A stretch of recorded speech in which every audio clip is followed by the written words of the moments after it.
So Noah and all of his passengers had to deal with the fact that they were going to be in for a rough ride while on God's plan. That's right.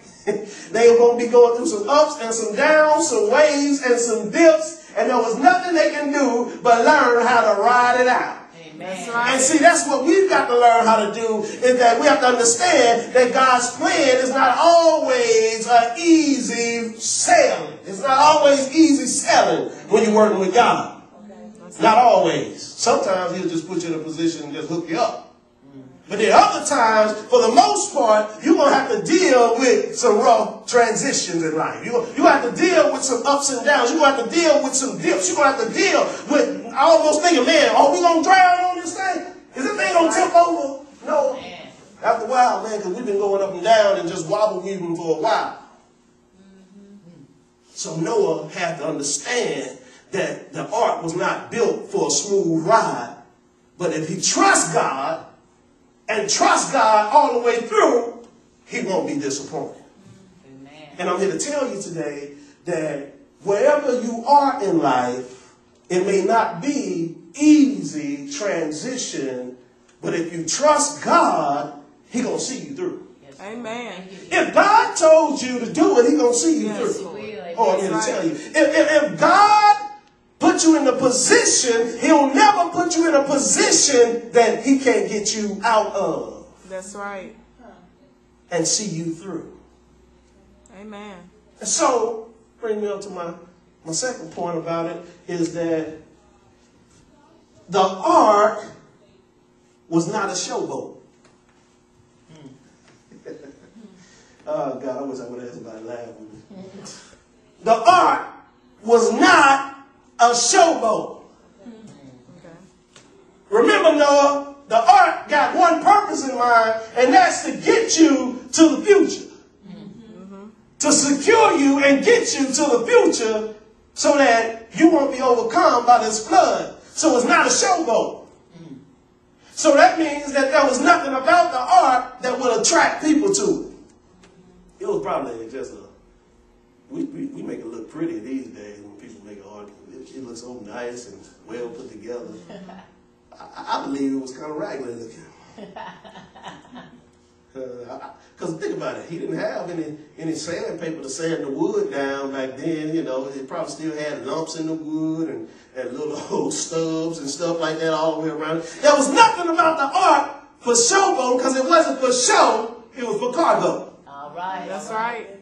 And so the thing about that is that there was nothing about the ark that would draw people's attention to it, so nobody really saw what Noah saw in the ark.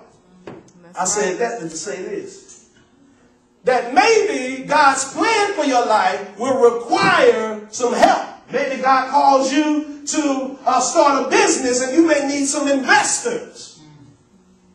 But don't get discouraged because your business plan doesn't attract too many people. Don't get discouraged because other people don't see in your business plan what you see in it. You got to keep going. That's right. Oh man, y'all wish I had some help. Don't get discouraged because you need some money and somebody to invest in what you're doing, and they don't see what you see. That's right. Because the vehicle is made for one purpose, and that's to get you to where you need to be. Amen. So if you can't find an investor, oh well, figure something else out. That's right. Sell some peanut butter and jelly sandwiches or do something. That's right. To raise some money. That's right.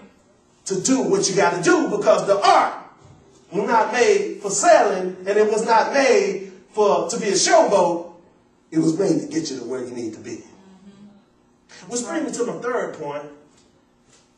The ark was not, hold on, let me go back and look at it again, make sure I'm right. Oh yeah. The ark was not for comfort. The ark was not for comfort. What do you mean by that? We got to think about something here. Noah is a human being right here, man. Which means he probably took baths and groomed himself. But there was animals on there too.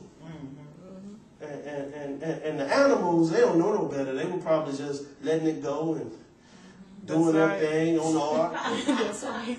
And so Noah had to go and clean up behind them. He had to clean up their feces. He had to feed them. He had to do all of this stuff with them. And so I can imagine that the smell wasn't too good on them. That's right. Amen. The ark was not made for comfort. Which means that Noah had to learn how to put up with some mess for the purpose of pleasing God. Amen. And if there's anything we don't like to do is we don't like to put up with mess. That's right. We want everything to be as comfortable and as cushy as it can possibly be. But I'm here to tell somebody that sometimes when you're doing the will of God and working God's plan for your life, it's not always a savory moment. That's true. That's right. Oh, you have to deal with some unsavory stuff every now and then. That's right. It's not always pleasant on your way to victory. That's right. That's true. So Noah had to learn that the ark was not for sailing. It was not a showboat. And it was not for comfort. And the reason why those things were important to Noah is because it kept Noah conscious of the fact that he was headed somewhere better. That's right. Oh, see, if God always put us in situations where everything is easy going, everything is comfortable for us, everybody is attracted to us, we might get comfortable and stay. That's right. But if I put you in a situation where it's not comfortable, where things are not as good as you want them to be, where there's a struggle, it keeps you in the presence of mind that there's a greater victory or a greater goal to obtain. Don't get comfortable here. Don't settle here. Oh, my God, don't kick back in the ark, Lord. It smells in there. That's right. All right. Don't get too comfortable in the ark, Lord. It's rocking up and down. Thank you, Lord. Oh, man, it's shifting every now and then. You don't know whether you're going to tip over or not. That's right. Thank you, Lord. Don't get too comfortable with the ark. Nobody really liked that ark. No way. And they don't want to tell you that. Amen, amen. Even his own family probably was looking at him like, this boy crazy. My mama told me not to marry him. He's crazy. But here's the thing. Here's the final thing that I want to drop into you, and then I'm gone.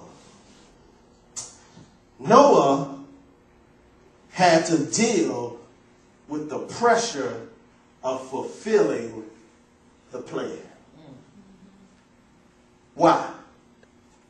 Well, because he has a great responsibility right now. He knows that on the outside of that ark, the human race is being wiped out. That's right. He knows that all the rest of the animals that wasn't on the ship with him is being wiped out. So if he allows one person or one piece of cargo on that ark to perish, all is lost. That's right. So Noah knows now that I got to be calculated with this cargo. So the Bible says that God told Noah to fill the ark with enough food for himself and everybody else. Now here's the tripped out part. I never noticed this. Noah went and did what God told him to do without God disclosing to him how long he was going to be on there. That's right. We know that ultimately Noah was on the ark for 40 days and 40 nights. But Noah didn't know that when he first went into it. So Noah, read your Bible. So Noah had to be calculated when he was gathering food. He had to take in consideration, man, we may be on this thing for a long time. And that's even more admirable for us to commend Noah, because Noah went into the situation not knowing how long he was going to be there. He just did it because God told him to. Amen. Amen. So Noah gathered all the food and all the supplies and all the resources he could to last for however long he was going to be on the ark. Thank you, Lord. And if I can leave you with something, let me leave you with this about planning. It's better